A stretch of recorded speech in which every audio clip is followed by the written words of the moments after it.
오늘의 말씀을 같이 읽겠습니다. 누가복음 14장 44절부터 53절의 말씀입니다. 예수께서 그들에게 말씀하셨다. 내가 전에 너희와 함께 있을 때에 너희에게 말하기를 모세의 율법과 예언서와 시편에 나를 두고 기록한 모든 일이 반드시 이루어져야 한다고 하였다. 그때에 예수께서는 성경을 깨닫게 하시려고 그들의 마음을 열어주시고 그들에게 말씀하셨다.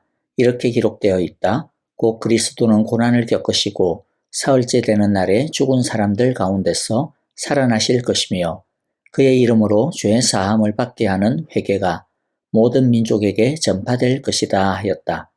예루살렘에서부터 시작하여 너희는 이 일의 증인이다. 보아라, 나는 내 아버지께서 약속하신 것을 너희에게 보낸다. 그러므로 너희는 위로부터 오는 능력을 입을 때까지 이 성에 머물러 있으라.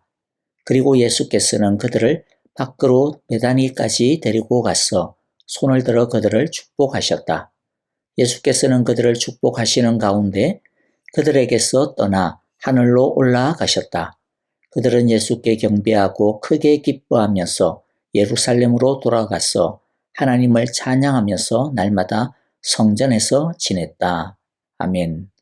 예수님의 모든 사역은 구약 성경에서 약속한 하나님의 구원 예언을 완전히 성취하신 것입니다. 예수님은 제자들에게 그분을 가리켜 기록된 모든 성경이 성취되었다고 하십니다. 그리고 그들의 마음을 열어 성경을 깨닫게 하십니다. 예수님은 구약 성경의 요지를 그리스도는 고난을 겪으시고 사흘째 되는 날에 죽은 사람들 가운데서 살아나실 것이며 그의 이름으로 죄 사함을 받게 하는 회개가 모든 민족에게 전파될 것이다 라고 말씀하시는데요. 구약 성경에 이렇게 명시적으로 표현한 구절이 있는 것은 아니고요. 구약 성경 전체의 중요한 주제를 예수님께서 요약해 주신 것입니다. 여기에서 우리는 중요한 사실을 하나 배울 수 있습니다. 첫째는 우리가 성경을 어떤 식으로 읽고 이해해야 하는가라고 하는 것을 주님께서 가르쳐 주셨습니다. 그것은 예수님 중심적으로 읽어야 한다는 것입니다. 예수님께서 가르쳐 주신 진리가 무엇입니까? 구약 성경이나 신약 성경이나 중요한 주제는 동일하다라는 것이죠. 바로 예수님이 주인공이라는 것입니다. 구약 성경은 앞으로 하나님이 보내실 구원자, 즉 예수님이 오셔서 구원하실 것이라고 하는 약속이고 신약 성경은 구약 성경에서 약속하신 그 구원자, 즉 예수님이 오셔서 구약 성경에서 약속하신 그대로 하나님의 구원을 다 이루신 이야기, 즉 성취의 이야기라는 것입니다. 그래서 우리는 구약 성경은 신약 성경의 빛 아래서 읽어야 하고 신약 성경은 구약 성경의 빛 아래서 읽어야 건강하게 제대로 읽을 수 있는 것입니다. 둘째, 성경은 인간적인 지식으로 이해할 수 없고 주님이 마음을 열어주셔야 깨달을 수 있습니다. 45절에 보면 그때에 예수께서는 성경을 깨닫게 하시려고 그들의 마음을 열어주시고 라고 말씀합니다. 성경은 겉으로 보기에는 세상에 그냥 다른 책과 다를 게 없습니다. 종이로 되어 있고 글자가 인쇄되어 있는 하나의 책처럼 보입니다. 그러나 성경은 하나님의 말씀입니다. 이것이 성경의 신비입니다. 그런데 하나님의 말씀으로서의 성경을 경험하는 것은 아무나 그냥 성경을 펴서 읽는다고 해서 경험되어질 수 있는 것이 아닙니다. 먼저 스스로 믿음으로 마음을 열어야 합니다. 성경을 하나님의 말씀으로 믿고 그렇게 인정하며 받아들이며 성경을 읽어야 합니다. 성경에 대한 존중이 없이는 성경은 그냥 하나의 베스트셀러 책에 불과할 뿐입니다. 그리고 그 다음 성령님께서 성경을 이해할 수 있게 해달라고 기도하고 의지해야 합니다. 그래서 주님께서 우리의 마음을 열어주셔야 합니다. 그럴 때 우리는 제대로 깨달을 수 있습니다. 누구든 글자를 읽을 수 있다면 누구든지 성경은 다 읽을 수 있죠. 그러나 성경을 읽고 그 단어와 문장의 뜻을 이해한다고 해서 성경을 아는 것이 아닙니다. 성경을 안다라고 하는 것은 단순히 단어와 문장을 읽고 야 이게 무슨 뜻이다 이해하는 것이 아니라 성경의 그 내용이 믿어지고 그 말씀이 우리 안에서 움직이고 역사하는 것을 뜻합니다. 믿어진다라고 하는 것은 그 말씀이 자신을 지배하는 것을 말합니다. 예를 들어 하나님의 말씀에 따라 예수님이 우리의 유일한 구원자요. 우리가 전적으로 따라야 하는 왕이시다라고 하는 것이 믿어지게 되는 것이죠. 또 하나님의 말씀과 세상 학문, 예를 들어 과학과의 관계도 정돈이 되게 됩니다. 성경 속에 때로는 과학적이고 합리적인 지식과 불일치하는 것들이 눈에 띄게 되죠. 그럴 때 예전에는 이건 불일치하니까 우리 속에서 갈등이 일어났었습니다. 성경이 틀렸다라고 생각이 되어졌죠. 그러나 성경이 믿어지게 되면 도리어 갈등이 해소가 됩니다. 성경을 배척하지도 않고요. 그렇다고 해서 이 세상의 지식을 배척하는 것도 아닙니다. 다만 성경을 더 높은 기준에 세우게 됩니다. 세상 학문과 과학과에 일치되지 아니하는 것들에 대해서 성경이 틀린 것이 아니라 하나님의 말씀이 과학과 이 세상의 학문을 뛰어넘는 것으로 초월하는 지식으로 믿고 이해하게 됩니다. 성경이 틀린 것이 아니라 세상 학문과 과학이 경험이 하나님의 말씀의 지혜에 미치지 못하는 것으로 알게 되어지는 것이죠. 우리가 하나님 말씀의 일상화, 예배의 일상화의 삶을 살려고 많은 열심을 다하고 있습니다. 말씀이 우리의 일상의 능력이 되려면 눈으로, 머리로 성경을 이해하는 것이 아니라 우리의 마음으로, 우리의 가슴으로, 우리의 영으로 말씀을 알아야 합니다. 그래서 시편에 보면 시인이 얼마나 자주 나의 눈을 열어 주의 기이한 법을 알게 하소서라고 기도하는지 모릅니다. 주님께서 우리의 마음을 열어 하나님의 말씀을 온전히 깨닫게 하시고 선포하시는 하나님의 말씀이 되어지시기를 간절히 기도합니다. 예수님께서는 말씀을 깨우쳐 주신 다음에 제자들에게 다시 사명을 확인시켜 줍니다. 예수님은 제자들을 증인이다 라고 부릅니다. 하나님께서 죄인을 구원하기 위해 이 세상으로 예수님을 보내셨듯이 예수님은 믿지 않는 사람들을 구원하시기 위해 이 세상으로 제자들을, 우리를 보내십니다. 이것이 오늘 말씀을 통해 우리들이 다시 확인해야 하는 세 번째 진리입니다. 즉 우리는 세상으로 보냄받은 예수님의 증인입니다. 이것은 하나님의 마음은 한 사람이라도 구원을 받는 것에 있다라고 하는 것을 보여주고 있는 것입니다. 그러면 우리는 어떻게 증인의 삶을 살 수 있을까요? 나를 정해놓고 어떤 마트에 가가지고 전도지를 돌려야 할까요? 만일 그렇게 할 수 있다면 그것도 매우 좋은 일이라고 생각을 합니다. 그런데 더 중요한 것이 생활 속에 증인의 삶을 사는 것입니다. 하나는 우리의 인격과 삶 속에서 예수의 향기를, 그리고 구원받은 사람의 인격과 삶을 드러내는 것입니다. 또 하나는 우리가 가진 하나님 나라의 소망에 대해 우리의 입으로 간증하는 것입니다. 우리가 믿는 도리에 대해 설명할 준비가 되어 있어야겠고요. 또 우리가 왜 믿는지, 어떻게 믿게 되었는지, 믿어서 무엇이 좋고 어떤 변화가 있는지에 대해 우리가 경험한 예수님, 우리가 경험한 복음, 우리가 알게 되고 믿게 되어진 그 구원에 대해 나누는 것입니다. 증인이 되는 것은 그냥 우리의 삶 속에서, 우리의 이웃 속에서 하는 것입니다. 우리 모두 우리가 만나는 사람들 가운데서 예수님의 향기를 알게 모르게 풍기는 예수님의 증인들로 오늘 하루도 살아갈 수 있게 되기를 간절히 기도하고 바랍니다. 예수님은 증인의 삶을 부탁하면서 나는 내 아버지께서 약속하신 것을 너희에게 보낸다라고 말씀합니다. 그것은 요엘 선지자를 통해 약속하신 말세에 부어주시기로 하신 성령님을 뜻합니다. 그러면서 너희는 위로부터 오는 능력을 입을 때까지 이 성에 머물러 있어라 라고 당부하십니다. 즉 우리가 오늘 네 번째 기억하고 알아야 되는 진리가 있죠. 무엇입니까? 증인의 삶을 감당하려면, 제자의 삶을 감당하려면 성령의 능력을 입어야 한다라는 것입니다.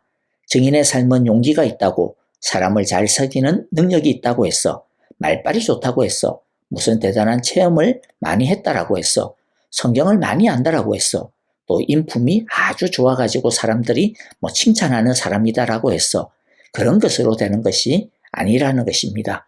물론 그렇다고 해서 이 모든 것들이 가치 없다 그런 뜻이 절대로 아니고요. 아까 그런 삶이 중요하다고 했죠. 그러나 그것만으로는 영혼을 변화시킬 수 없다라는 것입니다. 죄의 사슬을 끊어내는 것, 그 영혼이 예수님께로 완전히 돌아오게 하는 것은 우리의 힘이 아니라, 우리의 말이 아니라 성령의 능력에 있음을 우리는 알아야 할 것입니다. 증인의 사명을 온전히 감당하기 위해 우선적으로 필요한 것은 성령 충만입니다. 성령 충만함이 없이는 사명을 감당할 수 없습니다. 그런데 다행인 것은요, 신약시대의 우리에게, 성도들에게 성령님이 내주하신다라는 것이죠. 이제 우리가 할 것은 우리 안에 계신 성령님께서 우리에게 능력을 주시기를 기도하는 것입니다. 제자들이 낮에는 예루살렘의 성전에서, 밤에는 마가 요한의 다락방에서 성령을 더듬기를 간절히 기도하였던 것처럼 우리는 매일마다 우리 안에 계신 성령님의 인도를 따를 것을 기도해야 합니다. 그리고 순종해야 합니다. 그러므로 매일의 예배를 통해, 이 예배를 통해 우리가 가장 중요하게 강구해야 하는 것은 바로 성령 충만함에 있습니다. 이 시간 내 힘, 내 지혜대로 살려고 하는 것을 버리고 성령의 능력을 의지하며 살겠습니다. 성령님 나를 통치하여 주소서, 내가 순종하겠습니다라고 기도하기를 간절히 기도합니다. 자, 이제 마지막 장면을 봅니다. 예수님은 승천하시기까지 제자들을 끝까지 사랑하시며 또 마지막 순간 축복하십니다. 예수님은 부활하신 후 40일간 제자들과 함께 계셨습니다. 그리고 베다니 앞에서 제자들에게 손을 들어 축복하시며 승천하십니다. 그런데 사도행전에는 감난산에서 승천했다고 했는데 또 누가복음에서는 또 베다니 앞에서 승천했다고 하죠. 그래서 이거 뭐 둘 중에 뭐가 틀린 거 아니냐? 라고 오해할 수 있는데요. 그게 아니고요. 왜냐하면 베다니라고 하는 이 동네는 감난산 동쪽 경사면에 있습니다. 그러니까 감난산에 있는 동네인 거죠. 그러니까 누가복음과 사도행전은 동일한 지역을 어떤 관점에서 보느냐 이거 차이에 있는 것입니다. 동일한 곳입니다. 자, 제자들은 승천하시는 예수님을 향해 경배한 후 큰 기쁨으로 예루살렘에 돌아갑니다. 이제 그들에게는 두려움과 의심이 모두 사라졌습니다. 누가는 하나님을 찬양하면서 날마다 성전에서 지냈다라는 말로 복음서를 끝냅니다. 부활을 제대로 알고 부활하신 예수님을 인격적으로 알고 믿게 되면 이렇게 사람이 변하게 됩니다. 왜냐하면 예수님이 승리하셨다라는 것을 알기 때문입니다. 그리고 우리가 그 승리에 동참하고 있음을 알고 믿고 있기 때문이죠. 제자들은 성전에서 지냈습니다. 성전이 어떤 곳입니까? 예수님을 죽인 자들의 소굴이죠. 그런데 그 소굴 한가운데로 들어갔습니다. 우리가 부활의 주님을 제대로 믿으면 우리를 두렵게 하는 문제와 상황이 그 어떤 것이든지 간에 상관하지 아니하고 그 아가리 안으로 들어가는 용기를 가지게 됩니다. 왜냐하면 우리는 죽음조차도 이기신 예수님의 품 안에 있음을 믿기 때문이죠. 예수님을 부활케 하신 성령의 능력이 우리를 보호하고 있음을 믿기 때문입니다. 여러분, 사순절의 끝자락에서 말씀의 일상화, 예배의 일상화 속에서 부활하신 예수님을 만나는 은혜를 경험하게 되시기를 간절히 기도하고 축복합니다.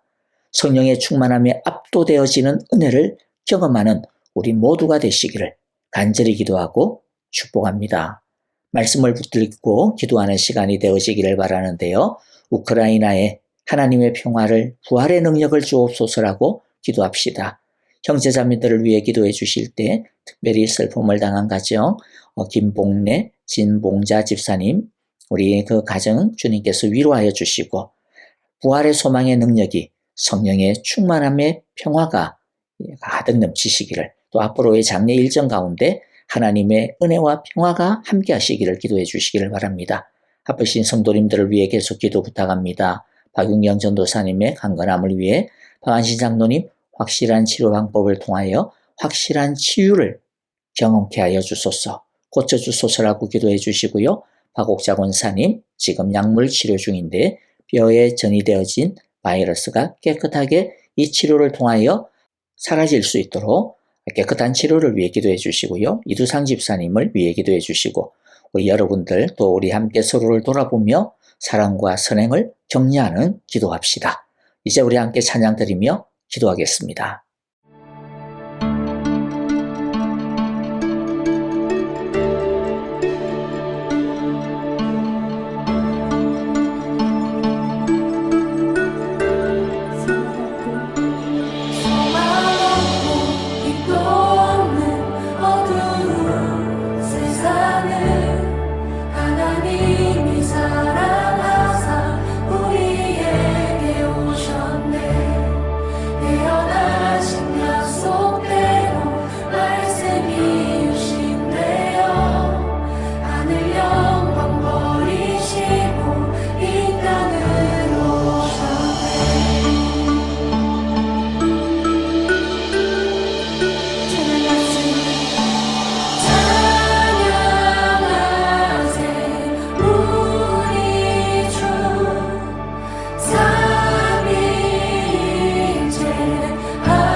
세상을 구원하려 영광의 주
함께 하신 주님께 우리 감사의 박수 올려드립시다.